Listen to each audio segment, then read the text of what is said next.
தமிழ்நாட்டில் விஜய் தொலைக்காட்சி நடத்தி வருகின்ற பல்வேறு நிகழ்ச்சிகள் சமூகம் சார்ந்து மக்களை சிந்திக்க தூண்டுகின்ற வரவேற்புக்குரிய பாராட்டுக்குரிய ஒரு நிகழ்வு விஜய் தொலைக்காட்சி நடத்தி வருகிறது. உதாரணத்திற்கு நீயா நாயனா போன்ற நிகழ்ச்சிகள் தமிழ்நாட்டுடைய சிறந்த பாடக்கூடிய இளைஞர்களை தேர்வு செய்து அவர்களை ஊக்குவிப்பது, தமிழ் பேசு தமிழ் போன்ற பல்வேறு நிகழ்ச்சிகளை நடத்துவது பாராட்டுக்களை வாழ்த்துக்களை நான் தெரிவித்திருக்கிறேன். ஆனால் தொடர்ந்து பிக்பாஸ் என்கிற தமிழருடைய கலாச்சாரத்தை, பண்பாட்டை, ஒழுக்க நெறிமுறைகளை, மாணவர் செல்வங்கள், இளைய தலைமுறையை சீரழிக்கின்ற மிக மோசமான நடவடிக்கைகளை தொடர்ந்து பிக்பாஸ் நிகழ்ச்சியில் ஒளிபரப்பப்படுகிறது. இந்த ஸ்கிரிப்ட் ரைட்டர் என்று சொல்லக்கூடியவர்கள் தமிழ் சமூகம் எக்கேடு கெட்டாலும் கவலை இல்லை, நமக்கு வருமானமே மிக முக்கியம் என்கிற அடிப்படையில் அந்த நிகழ்ச்சியை நடத்தி வருகிறார்கள்.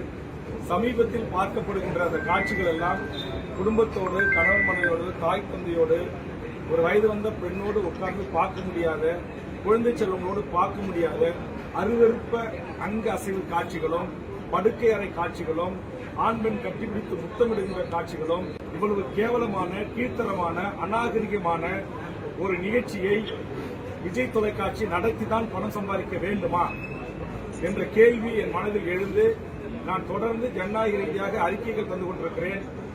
சட்டமன்றத்தில் இது குறித்து கவன ஈர்ப்பு தீர்மானங்களை இன்றைய தினம் பேரவைத் தலைவர் அவர்களுக்கு தந்திருக்கிறேன்.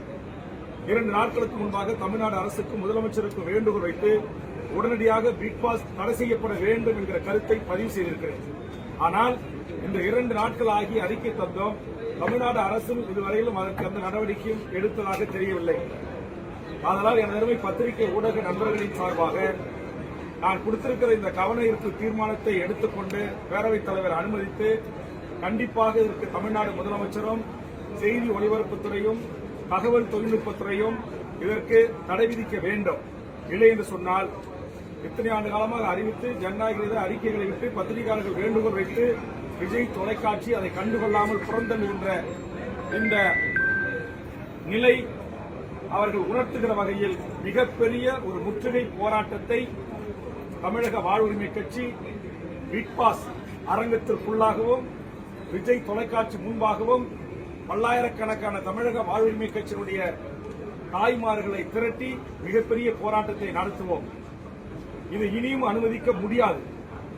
இன்னைக்கு ஒவ்வொரு நாளும் அந்த நிகழ்ச்சியை பார்க்கிற பொதுமக்கள் இந்த விஜய் தொலைக்காட்சியில கமெண்ட்ஸ் பகுதியில் பல்லாயிரக்கணக்கான கமெண்ட்ஸ்களை சொல்றாங்க. இது ஒரு மோசமான நிகழ்ச்சி, இது பண்பாட்டு கலாச்சார சீரழிவு நிகழ்ச்சி, தயவு செய்து இதை தடுத்து நிறுத்துங்க, இது வேண்டாம் அப்படின்னு சொல்றாங்க. ஆனா அதை எதை குறித்து கவலை கொள்ளாமல் இப்படி ஒரு மோசமான நிகழ்ச்சியை தமிழ் சமூகம் அனுமதிக்க கூடாது. தமிழக மக்கள் இதற்கு பெரும் ஆதரவு தர வேண்டும் என்னுடைய இந்த போராட்டத்திற்கு எங்களுடைய உணர்வுகளை புரிந்து கொண்டு மாண்புமிகு தமிழ்நாடு முதலமைச்சரும் தமிழக அரசும் உடனடியாக அந்த நிகழ்ச்சியை தடை விதிக்கணும். கர்நாடகத்தில் தடை விதிச்சிருக்கிறாங்க, வேற ஆந்திராவில் இது குறித்து அது மாற்றி அமைக்கப்பட்டிருக்கிறது, கேரளாவில் இந்த நிகழ்ச்சி மாற்றி அமைக்கப்பட்டிருக்கிறது. மற்ற மாநிலங்களில் அந்த மக்களுடைய உணர்வுகளுக்கு அந்த அரசு மதிப்பளித்திருக்கிறது, விஜய் தொலைக்காட்சியினுடைய அந்த மாநில நிர்வாகம் மதிப்பளித்திருக்கிறது. ஆனா இங்க தமிழ்நாட்டில் தமிழர்கள் சாதியா பிரிஞ்சு கிடக்கிறான், மதமா பிரிஞ்சு கிடக்கிறான், கட்சியா பிரிஞ்சு கிடக்கிறான், நம்ம எப்படி வேண்டுமானாலும் கல்லா கட்டலாம் என்ற அடிப்படையில் இந்த நிகழ்ச்சியை நடத்துவது என்பது ஏற்புடையதல்ல. அதனால் உடனடியாக தடை விதிக்க வேண்டும் என்ற வேண்டுகோளை முன்வைக்கிறேன். அப்படி இல்லை என்று சொன்னால் தமிழக வாழ்வுரிமை கட்சி எடுக்கிற அந்த போராட்டம் ஒரு நியாயமான மக்களுக்கான போராட்டம் என்கிற அதற்கு மதிப்பளித்தாவது மாண்புமிகு தமிழ்நாடு முதலமைச்சர் இதற்கு ஒரு தீர்வை காண வேண்டும் என்று எனது அருமை பத்திரிகை ஊடக நண்பர்களின் சார்பாக வேண்டுகோளை முன்வைக்கிறேன். இதற்கு முன்னதாக விஜய் குழந்தைகள் மீதான தோல் மீது படம் போட்டு எடுக்கிறாரு, கை போட்டு எடுக்கிறாருன்னு சொல்லி பேசிட்டு சமூக வலைதளங்களில் உங்க மீதான விமர்சனங்கள் அதிகமாக அதை பத்திரிகை நண்பர்கிட்ட பல முறை நான் சொல்லிட்டேன். இது மாதிரி பொதுவான இப்போ உங்களுக்கு தெரியும், சேலத்துல பேக் வெட்டிங், அதாவது போலியான திருமணம் என்கிற போர்வையில மாலை இருக்கும், தாலி இருக்கும், மணமேடை இருக்கும், எல்லாம் இருக்கும். அப்புறம் அதே ஹோட்டல்ல முதல்வர் அறையும் இருக்கும். இது கேடு கட்ட பொழப்பு இல்ல. இது எப்படி தமிழ்நாடு அரசுகளை அனுமதிக்கிறீங்க? தமிழ்நாட்டில் இதை எதிர்த்து இன்றைக்கு போராடி தமிழ்நாடு அரசின் கவனத்துக்கு கொண்டு சென்று நான் கருத்து நிறுத்திருக்கிறேன். அதே மாதிரி ஏற்கனவே தமிழ்நாட்டு பெண்கள் அழகா கேரளா பெண்கள் அழகா இதே விஜய் தொலைக்காட்சி நடத்த முன் வந்த போது அதை நான் கருத்து நிறுத்திருக்கிறேன். இன்னைக்கு சட்டமன்றத்தில் பேசி முதலமைச்சருடைய கவனத்துக்கு கொண்டு சென்று ஹாப்பி ஸ்ட்ரீட் என்கிற மிகப்பெரிய ஒரு பண்பாட்டு சீரழிவு கலாச்சார அந்த ஆட்டத்தை நான் தடுத்து நிறுத்திருக்கிறேன். முதலமைச்சர் மீது நம்பிக்கை வைத்து இதையெல்லாம் முதலமைச்சர் கவனத்துக்கு கொண்டு சென்று தடுத்து நிறுத்திருக்கிறேன்.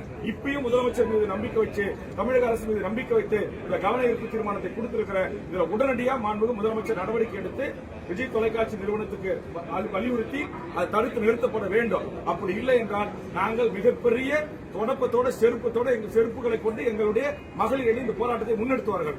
அது ஒரு ஊடகம், அது எத்தனையோ தமிழ் சமூகத்திற்கான நீயா நானா கொண்டு நல்ல விஷயங்களை ஆரோக்கியமாக விவாதித்திருக்கிறார்கள் என்கிற ஒரே காரணத்திற்காக நாங்கள் இதனால் வரையும் பொறுத்தோம். இனியும் பொறுக்க முடியாது. ஒட்டுமொத்தமாக தமிழ்நாட்டு இளைய தலைமுறையை, மாணவர்களை, பள்ளி குழந்தைகளை சீரழிக்கின்ற மோசமான நிகழ்ச்சிகளை தொடர்ந்து நடத்தி கொண்டிருக்கிறது. இதை அனுமதிக்க முடியாது என்ற அடிப்படையில் இந்த நிகழ்ச்சிக்கு நாங்கள் எங்கள் போராட்டத்தை அறிவித்திருக்கிறோம். இவ்வளவு செய்த உங்கள் மீதான விமர்சனங்கள் தான் அதிகமா வச்சுக்கிட்டே இருக்காங்களா?